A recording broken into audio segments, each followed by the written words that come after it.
네, 기초과정 8번째 강좌는 기초서 31페이지에 보시면 업무의 범위 중에서요, 겸업 업무의 범위라고 하는 부분입니다. 그 앞에 있는 업무 지역의 범위와 중개대상물의 범위는 간단한 부분이기 때문에 앞에 7강에서 고용인과 함께 묶어서 정리해 보셨고요. 이제 본격적인 업무의 범위는 개업공인중개사가 중개업 외에 뭐 더 할 수 있는가, 이른바 겸업에 관한 문제입니다. 겸업에 관한 문제인데요.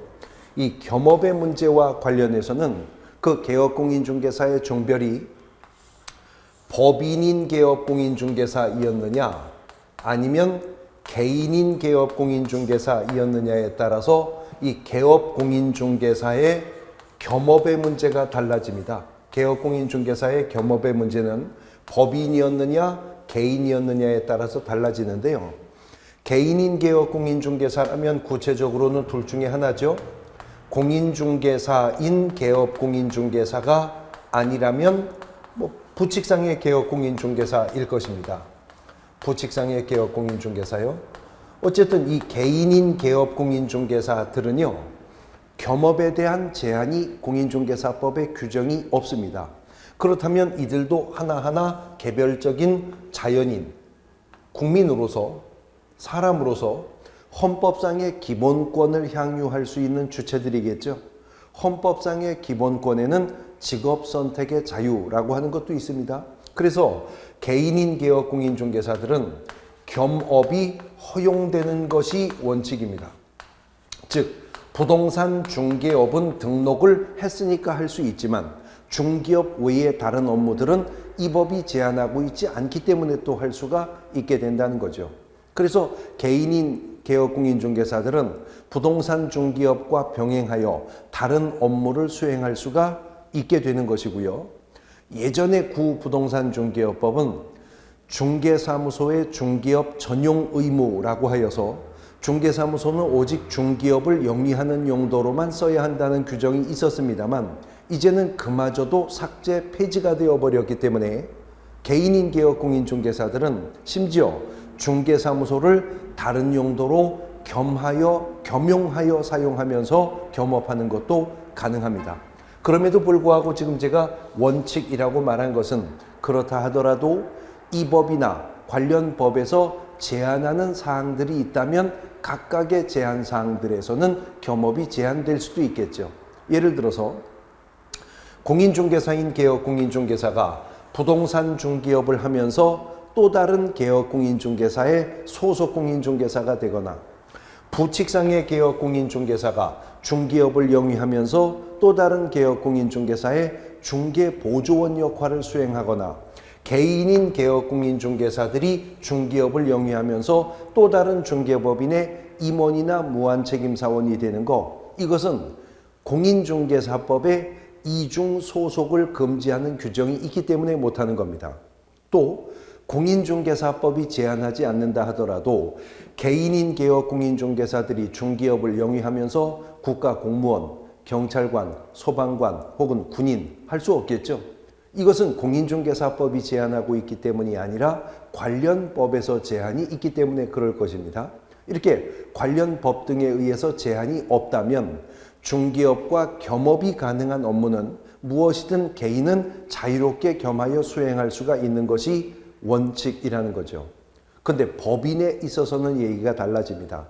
우리가 이미 앞서서 등록의 기준이라고 하는 것을 공부할 적에 법인인 개업공인중개사가 되고자 할 때 확보했어야 할 등록의 기준에 대해서 공부를 한 적이 있었었죠. 먼저 이 법인은 자본금 5천만 원 이상의 상법상 회사이었어야 합니다. 또 자본금 5천만 원 이상의 상법상 회사였었다 하더라도 공인중개사법 제14조에 규정되어 있는 업무만 수행할 목적으로 설립되었음이 확인되어야 비로소 등록받을 수가 있었던 거죠. 그렇다면 14조에 규정된 업무만 수행할 목적으로 설립되었어야 등록이 될 수가 있다면 등록이 되어 개업공인중개사가 된 법인은 이제 이 법 14조가 허용해 준 업무 외에는 다른 업무는 할 수가 없겠죠. 그래서 공인중개사법 14조는요. 14조는 1항을 통해서 법인인 개업공인중개사가 할 수 있는 업무의 범위를 제한적으로 규정하고 있는데요. 공인중개사법 14조 1항에 뭐라고 규정되어 있냐면 법인인 개업공인중개사는 중개업, 당연히 개업공인중개사이니까 중개업 할 수 있다는 말부터 나오겠죠. 중개업과 1항 각 호가 규정하고 있는 업무, 1항 각 호가 규정하고 있는 업무와 2항에 규정되어 있는 업무 외에는 다른 업무를 할 수가 없다라고 14조 1항이 규정했어요. 결국 법인인 개업공인중개사가 할 수 있는 업무는 부동산 중개업과 이제 1항이 각 호를 통해서 규정하게 될 일정한 업무와 그리고 2항이 허용해 준 업무, 이거 외에는 다른 업무는 법인인 개업공인중개사가 할 수가 없다라고 하는 거죠. 이것만 할 수가 있다라고 하는 것입니다. 그렇다면 각 호로 규정되어 있는 업무가 어떤 업무가 있는가 하는 것인데 공인중개사법 14조 1항은 1호부터 5호까지 규정이 되어 있습니다. 그것이 법인이 중개업 외에 할 수 있는 업무가 되는 것이거든요. 그 5가지 업무가 31페이지 3. 겸업 업무의 범위 중 괄호 1번 중개법인의 업무 있죠. 지금 중개법인의 업무의 쪽가로가 괄호 1번부터 괄호 7번까지가 있는데 괄호 1번이 쪽가로 1번이 중개업이고 쪽가로 7번이 이제 2항에서 우리가 펼쳐보시게 될 업무거든요. 그 사이에 괄호 2번부터 괄호 6번까지에 있는 업무들이 있죠. 그 5가지 업무가 14조 1항이 각 호로 규정하고 있는 업무들입니다. 하나씩 펼쳐보죠. 먼저 쪽가로 2번. 실제 14조 1항은 이런데 상업용 건축물이요. 상가요. 상업용 건축물이나 주택에 대한 상가나 주택에 대한 임대 관리 등의 부동산 관리 대행하는 업무예요. 부동산 관리 대행을 하는 업무는 법인인 개업공인중개사가 중개법인이 중개업 외에도 할 수가 있다는 것입니다. 단 이 업무에서 유의할 것은 임대 관리 등의 부동산 관리 대행을 하는 업무를 할 수 있다는 것이지 부동산 임대업 자체가 법인인 개업공인중개사에게 허용되는 게 아닙니다. 임대업이 아니라 임대 관리 등의 관리 대행하는 업무를 할 수가 있다. 대상을 바꾸어서 개인인 개업공인중개사들이었었다면 부동산 임대업 할 수 있겠어요? 할 수 있죠. 겸업이 허용되는 것이니까. 그러면 추가 질문. 개인인 개업공인중개사였었다면 부동산 관리 대행 할 수 있겠어요? 할 수 있죠. 왜요? 겸업이 허용되니까. 결국 부동산 관리 대행은요.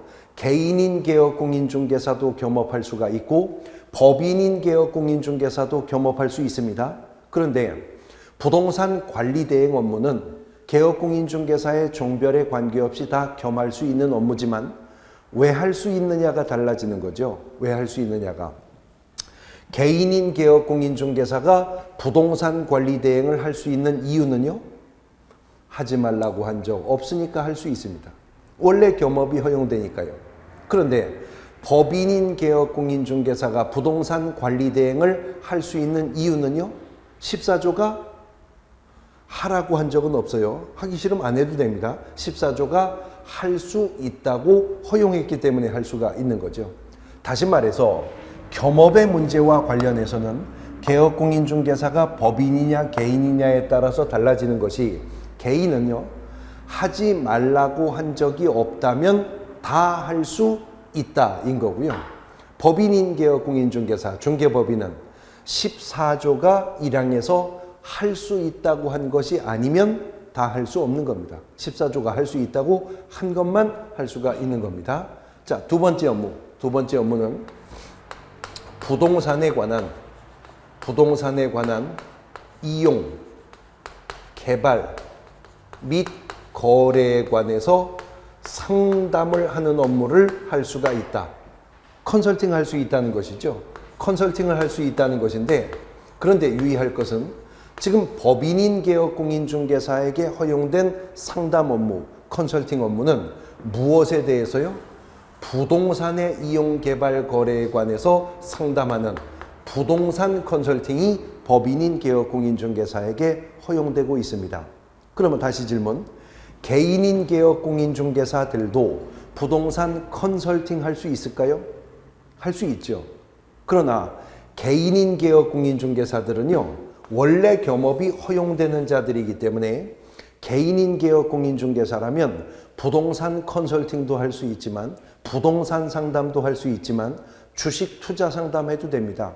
진학, 진로 상담해도 됩니다. 개인인 개업 공인중개사들은 인생 고민 상담, 가정 폭력 상담, 이혼 상담 다 해도 됩니다.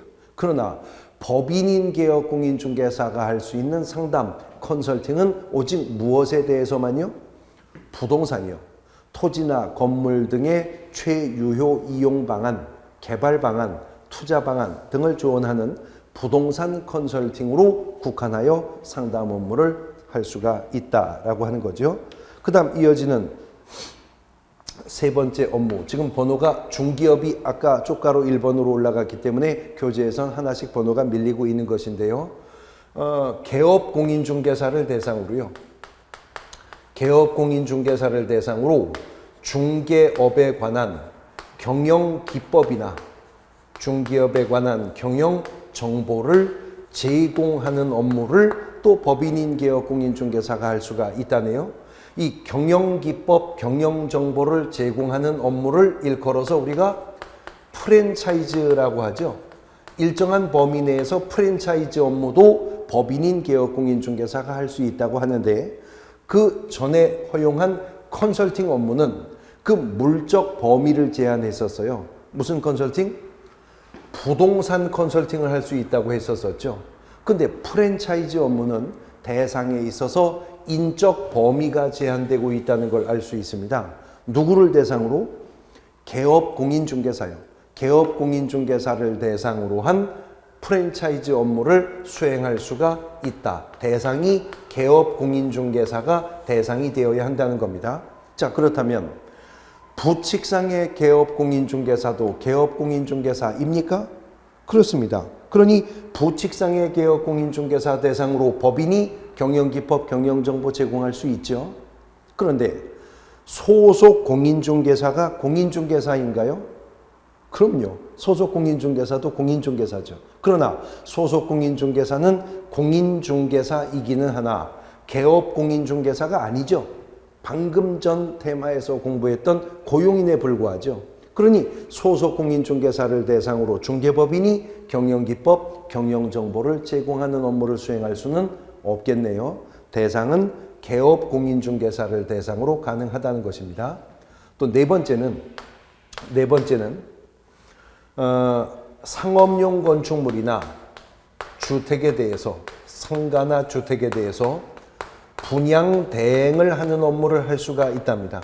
상가나 주택을 분양 대행하는 업무를 중개법인이 할 수가 있다는 것인데 여기서 또 유의하실 것은 무엇이냐 하면 컨설팅이었었다면 상담 업무였었다면 물건이 무엇이기만 하면 부동산이기만 하면 컨설팅 상담할 수 있는 거죠. 그게 주택이든 상가든 농지든 임야든 공장이든 간에 부동산이면 컨설팅 할 수 있어요. 그런데 분양대행 업무는요. 부동산 중에서도 무엇만? 상업용 건축물이나 주택에 대해서만 분양대행할 수가 있다는 거. 컨설팅보다는 적용 범위가 더 좁게 허용되어 있다라고 하는 점 유의를 하셔야 됩니다. 단 공인중개사법은 어떤 상가여야 하고 어떤 주택이어야 하는지에 대해서는 침묵하고 있습니다. 예전에는 구체적 제한이 있었었는데 법령 개정 과정에서 삭제를 하였습니다. 그래서 이제는 상가라면 그게 건축물 분양법상의 분양 신고 대상인 상가냐 아니냐 불문합니다. 주택이라면 그것이 주택법상 사업계획 승인 대상인 주택이냐 아니냐 불문합니다. 입주자 모집 결과 신청자 수가 공급자 수에 미달하느냐 그렇지 않느냐, 즉 미분양분이냐 아니냐조차도 상관없이 상가나 주택이라면 중개법인이 분양 대행하는 업무를 수행할 수가 있게 된다 하는 거죠. 마지막으로는 중기업에 부수되는 업무로서 의뢰인의 요청이 있다면 도배나 이사업체 소개 등과 같은 주거 이전에 부수가 되는 용역의 알선을 중개법인이 할 수가 있답니다. 자, 주거 이전에 부수가 되는 용역의 알선이라고 했는데 주거 이전이라고 하는 게 뭐죠? 이사잖아요. 그러면 주거 이전에 부수되는 용역업이라고 하면 대표적으로 이사짐센터, 익스프레스, 이사짐센터, 또 뭐 도배, 벽지, 장판, 설치, 버티컬, 브라인드, 어닝 설치 뭐 이런 것들 있을 수가 있겠죠. 근데 만약에 본법이 주거 이전에 부수되는 용역을 할 수 있다. 용역을 할 수 있다고 말했다면요. 중개법인이 법인인 개업 공인중개사가 이삿짐센터를 운영하거나 도배벽지 장판업체를 운영할 수가 있었을 거예요. 근데 본법은 주거 이전에 부수가 되는 용역에 알선을 할 수 있다고 했죠. 용역을 할 수 있다고 한 게 아닙니다. 용역업이 허용된 게 아니라 용역에 알선이 허용되었다. 그러니까 의뢰인이 의뢰하면, 부탁하면 이삿짐센터 소개해 줄 수 있어요. 도배벽지 장판업체 연결해 줄 수 있지. 용역업 자체가 법인에게 허용되는 것은 아닙니다. 14조 1항에 의해서 법인인 개업 공인중개사가 중개업 외에 할 수 있는 각호의 업무는 이 5가지입니다. 근데 공인중개사 시험이 오지선다형 객관식으로 출제되고 있는 거 아시죠? 그래서 시험 문제 지문 속에서 사례화되어 자주 거의 매년 출제가 되고 있는 테마인 겁니다. 자, 그런데 앞서서 14조 1항이 법인인 개업 공인중개사는요. 법인인 개업 공인중개사는 중개업과 각호에 규정된 업무 그리고 하나 더 할 수 있다고 한 게 있어요. 뭐죠? 2항에 규정된 업무를 할 수 있다고 했습니다. 그러면 14조 2항은 누구에게 어떤 업무를 할 수 있다고 했는가라고 하는 건데요. 공인중개사법 14조 2항은 이런 말이 있어요. 개업공인중개사요. 개업공인중개사는 민사집행법상의 경매, 국세징수법 등의 공매와 관련해서요. 경공매와 관련해서 권리 분석이나 취득의 알선, 권리 분석이나 취득의 알선 또는 매수 신청이나 입찰 신청을 대리하는 업무를 할 수가 있다. 이게 공인중개사법 14조 2항 규정입니다. 경공매 관련해서 권리 분석과 취득의 알선, 매수 신청과 입찰 신청을 대리하는 업무를 할 수가 있답니다. 누가요? 누가? 법인인 개업 공인중개사가 아니고요. 그냥 개업 공인중개사가 똑같은 14조인데도 14조 1항은 법인인 개업 공인중개사가 이 업무를 할 수 있다고 했어요.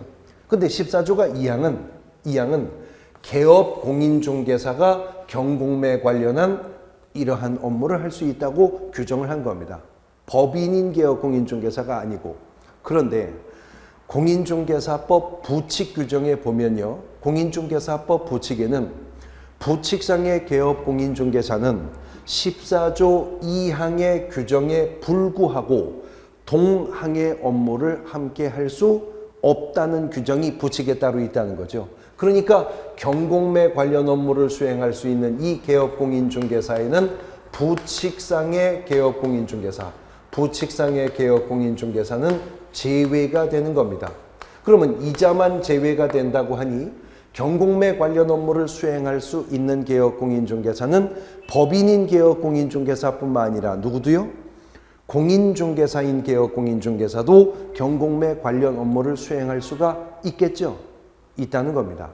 그런데 14조 2항이 그렇게 말을 하면서 14조 3항이 일정한 조건을 세우는 것이 14조 3항이 2항이 일단 개업공인중개사들에게 경공매 관련 업무를 할 수 있다고 했는데 이런 업무 중에서 민사집행법상에 법원 부동산 경매를 대리하는 업무를 수행하려면 경공매 중에서 법원, 부동산, 경매를 대리하고자 한다면 14조 3항이 대법원 규칙이 정하는 요건을 갖추어서 법원에 등록을 하고 그 감독을 받아야 비로소 개업공인중개사가 법원, 경매, 부동산 대리 행위를 할 수가 있다라고 한 겁니다. 그러면 14조 2항 규정과 14조 3항 규정을 유의해서 비교해 보시면 경매 대리 행위를 할 때에는 대법원 규칙상의 등록을 받아서 감독을 받고 경매 대리 행위를 해야 된다고 했으니까 단순한 경공매 권리 분석이나 취득의 알선 업무 정도는 법인인 개업공인중개사나 공인중개사인 개업공인중개사이기만 하면 할 수 있는 업무죠. 대법원 규칙상 등록을 안 하고도요. 안 하고도 할 수 있다는 거죠. 단순한 경공매 권리 분석이나 취득의 알선 정도라면. 그러나 민사집행법상의 법원, 부동산, 경매 대리 행위를 변호사나 법무사 자격 없이 개업공인중개사가 수행하고자 한다면 그때는 대법원 규칙이 정하는 요건을 갖추어 법원에, 지금 말하는 법원은 그 개업공인중개사가 사무소를 두고 있는 지역을 관할하는 지방법원을 말하는 건데요. 그 법원에 등록을 하고 감독을 받아야 할 수가 있다는 겁니다. 자, 그러니 다시 14조 1항으로 돌아가서 초점을 법인인 개업공인중개사에게 맞춰보면 법인인 개업공인중개사는 중개업과 각호가 규정하고 있는 5가지 업무와 경공매 권리 분석과 취득의 알선까지 할 수 있죠.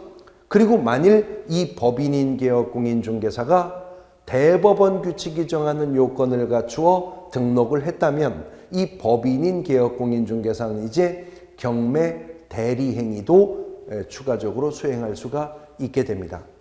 법인인 개업공인중개사는요, 지금 판서되어 있는 이 업무들만 수행할 수가 있겠죠. 여기 언급되어 있지 않은 업무라면 구체적으로 그 업무가 어떤 업무이든 간에 추가적으로 수행할 수가 없고 법인에게 허용되어 있는 이러한 업무 범위를 초과하게 되면, 즉 위반하게 되면 이거는 상대적 등록 취소 처분 사유에 속한다.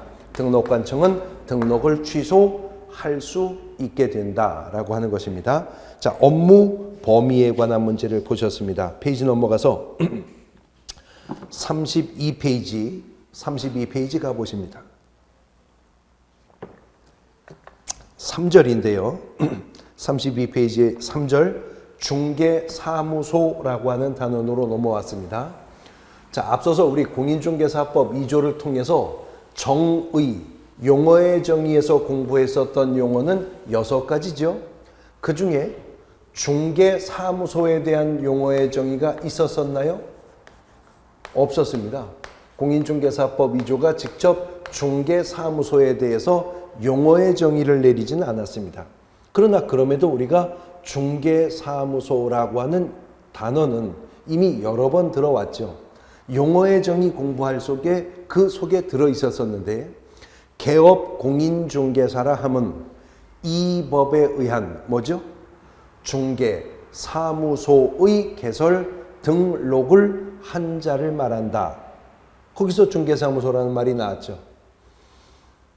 그래서 등록의 기준과 절차를 공부할 때요, 공인중개사가 개업공인중개사가 되기 위해서 확보해야 할 등록 기준 2가지 중에 하나, 법인이 법인인 개업공인중개사가 되기 위해서 확보해야 할 5가지 등록의 기준 중 하나로 공통적으로 사무소를 확보할 것, 건축물 대장에 기재된 공간으로서의 사무소가 확보되어 있어야 한다는 것입니다. 자, 그런데 건축물 대장에 기재된 공간으로 확보하여 관할 등록관청으로부터 등록을 받은 것은 적법한 중개사무소인 거고요. 일단 공인중개사법에서 중개사무소냐 아니냐 여부를 판단할 때는 등록의 기준을 갖추었느냐, 등록을 했느냐 여부를 불문하고 중개활동의 중심이나 근거가 되는 장소로 쓰이고 있다면 이건 중개사무소로 보는 겁니다. 공인중개사법에서. 왜 그런지에 대한 부분은 제가 기본 과정 가서 조금 더 깊이 있게 펼쳐나갈 때 설명드릴게요. 어쨌든 실질적 객관적 개념으로 중개사무소를 판단을 한다는 것인데, 등록은 일신전속적 성격을 갖기 때문에 등록은 타인에게 양도하거나 대여하거나 상속할 수가 없다는 거죠. 그래서 32페이지 맨 위에 보면 1등록 1사무소 설치라고 하는 말이 있습니다. 등록이 일신전속적이기 때문에요. 등록의 일신전속성, 일신전속한다 그 말은 양도하거나 대여하거나 상속할 수 없다, 이전성이 없다 그 말입니다. 등록의 일신전속적 성격에 근거하여 공인중개사법상의 이 등록은 1인 1등록에 1사무소를 개업공인중개사가 확보하는 것이 원칙입니다. 그래서 1등록 위반 행위를 이 법이 금지하기 위해서요, 이중등록과 이중사무소 설치하는 행위를 금지를 하는 겁니다. 이중등록과 이중소속하는 행위를 금지를 하는 겁니다. 그런데 이러한 이중등록과 이중소속 행위가 편법적으로 위반될 수가 있기 때문에 1사무소 원칙을 두고 있다는 거죠. 1사무소 원칙을 두고 있어요. 그래서 공인중개사법 13조 1항이 32페이지 맨 위에 본문, 개업공인중개사는 그 등록관청 관할구역 안에 중개사무소를 두되 2개 이상의 중개사무소를 둘 수 없다. 즉 한 개의 사무소만 둘 수 있다라고 하는 것이죠. 1사무소 원칙을 두고 있다는 거죠. 이를 편법적으로 위반할 소지가 있기 때문에 그 밑에 괄호 2번 이게 이제 이어지는 공인중개사법 14조 2항 규정인데요. 개업공인중개사는 예외 없이 천막 그 밖의 이동이 용이한 임시시설물, 즉 임시중개시설물을 설치하여서는 아니 된다라고 하는 규정을 두고 있습니다. 그런데 사무소는 하나만 두어야 한다는 원칙이 있다. 항상 어떠한 게 원칙이다라고 하는 말은 뭐예요? 예외가 있다는 것이죠. 예외가 있다는 것인데 바로 그 예외가 13조 3항입니다. 자, 지금 공인중개사법 13조 1항이 한 개의 사무소만 둘 수 있다. 1사무소 두어야 한다는 거죠. 이어지는 13조 2항이 천막 그 밖에 이동이 용이한 임시중개시설물을 설치할 수 없다. 그러더니 13조 3항에 가서요, 1항의 규정에 불구하고 법인인 개업공인중개사는 대통령령이 정하는 기준과 절차에 따라 등록관청에 신고하고 분사무소를 둘 수 있다라고 하는 규정을 두고 있습니다. 그래서 공인중개사법상 분사무소는요, 1사무소 원칙, 즉 이중사무소 설치 금지에 대한 유일한 예외인 겁니다. 이중사무소 설치 금지에 대한 유일한 예외가 바로 분사무소라고 하는 것인데, 그 분사무소는 누구만 가질 수 있다고요? 법인인 개업공인중개사만 이 분사무소를 가질 수가 있답니다. 그러니 개인인 개업공인중개사들이라면, 즉 공인중개사인 개업공인중개사이거나 부칙상의 개업공인중개사라면 이중사무소 설치 금지에 예외가 없다는 거죠. 개인인 개업공인중개사들은 무조건 사무소는 한 개밖에 못 갖는다 그 말입니다. 오직 하나의 사무소만 운용해야 된다는 거죠. 그러나 법인인 개업공인중개사라면 분사무소 형태로 그 예외를 갖게 된다는 겁니다. 단 개념 유의를 하셔야 될 것은요, 분사무소라고 하는 것은 그거 하나가 또 하나의 독립한 개업공인중개사인 것이 아닌 겁니다. 법인인 개업공인중개사가 설치를 하는 것에 불과하다는 거죠. 그러니까 시험 문제 지문에 등록은 일신전속적이므로 이중 등록은 금지가 되는 것이 원칙이나 법인인 개업공인중개사는 분사무소를 가질 수 있다는 점에서 이중 등록 금지는 예외가 인정된다. OX? X라는 겁니다. X라는 거예요. 이중 등록, 이중 소속 금지는요, 예외도 없이 금지가 돼요. 분사무소는 이중 등록에 대한 예외가 아니라 이중 사무소 설치 금지, 일사무소 원칙에 대한 예외일 뿐이죠. 그러니까 법인인 개업 공인중개사가 분사무소를 5개 가지고 있어도 등록증은 몇 장 있어요? 1장 있는 거예요. 중개법인 주사무소에 1장 있는 거예요. 분사무소는 태생 자체가 개설 등록하여 만들어지는 것이 아니라 설치 신고하여 만들어지는 것입니다. 법인인 개업 공인중개사만 분사무소를 설치할 수 있습니다. 그러나 법인인 개업 공인중개사이기만 하면 무조건 분사무소 만들 수 있는 게 아니라 대통령령이 정하는 기준과 절차에 따라야 한다는 거죠. 법인인 개업 공인중개사도 분사무소를 가지려면 본법이 요구하는 기준과 절차에 따라야 하는데, 먼저 어떤 기준을 확보해야 되느냐? 첫 번째는 법인이 분사무소를 설치하려면요, 주된 사무소가 속한 시, 군, 구를 제외한 시군구에 분사무소 설치할 수 있답니다. 주사무소가 속해 있는 시군구 내에는 분사무소를 둘 수가 없다, 그 말입니다. 그리고 두 번째는요, 주사무소가 속한 시군구를 제외했다 하더라도 시군구별로요, 시군구별로 한 개소를 초과할 수가 없답니다. 자, 시군구별로 한 개소를 초과할 수 없다는 말은 결국 시군구마다 하나씩만 둘 수 있다는 거죠. 그러나 어느 시군구에는 둘 수 없다? 주사무소가 속한 시군구에는 둘 수 없다. 그러면 이론상 법인인 개업 공인중개사가 확보해낼 수 있는 분사무소 숫자는 몇 개겠어요? 대한민국 시군구 숫자 빼기 1개만큼도 설치 가능하다는 거죠. 주사무소가 속한 시군구만 제외하면 시군구마다 하나씩의 분사무소를 둘 수 있다고 하니까요. 그 다음에 두 번째 요건은요, 그러한 분사무소의 분사무소 책임자는 공인중개사이어야 한다. 공인중개사 자격이 있는 자가 그러한 분사무소 책임자가 되어야 한다는 겁니다. 근데 요 두 번째 기준만큼은 단서 규정이 있습니다. 다만이라고 시작하는 조문 속의 표현을 우리가 단서 규정이라고 하는데요. 다만 다른 법률의 규정에 의하여 중개업을 영위하는 법인, 앞으로 이들을 특수법인이라고 부를 겁니다. 농업협동조합법상의 지역농협 등이 대표적이죠.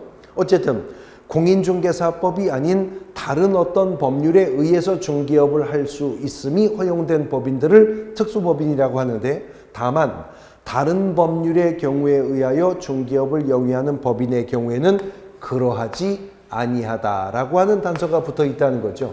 뭐가 그러하지 않다는 거예요? 책임자가 공인중개사가 아니어도 된다, 그 말을 하는 겁니다.